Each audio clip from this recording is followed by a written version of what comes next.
Hello, my name is Jack Shamash, and I've been writing about Jewish affairs for the last 30 years. And it upsets me that politicians, particularly in the Labour Party, seem to be getting into terrible trouble because they say the wrong things about Israel. And then there's a chorus of abuse from the right-wing press claiming that the Labour Party is full of anti-Semites. So let's address one of the biggest issues which is causing confusion. Is Israel a racist state? Well, the answer, of course, is not all that simple. Israel was founded in 1948, immediately after the Second World War, and it was intended as a Jewish homeland. And since 1950, it has had something called the Law of Return, which means that any Jew is entitled to get Israeli citizenship. The point is that Israeli law, in this very important respect, favours Jews. But as Israel was intended as a Jewish state and was created as a safe haven for Jews escaping persecution in Europe, I think it would be rather surprising if it didn't have this kind of law. So I don't think it's fair to accuse Israel of being a racist state on these particular grounds. And Arab and Jewish citizens within Israel itself have the same legal rights.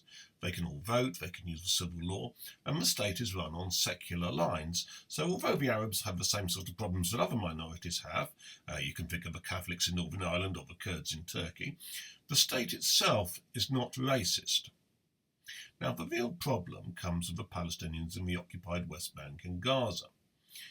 In 1967, in the Six-Day War, Israel took these areas, and since then, over the last 50 years, the Arab communities in these areas have had no votes and no parliamentary representation. And if you ask Israeli officials why these people can't vote, the Israelis say, quite reasonably, that these areas are not part of Israel, and the Palestinians don't want to be part of Israel, and that the status of these areas is still being decided. But obviously, after 50 years, this sort of excuse starts to look very flimsy, and it's hard not to feel that the fate of these territories is being deliberately left in limbo to deprive the Palestinians of any rights.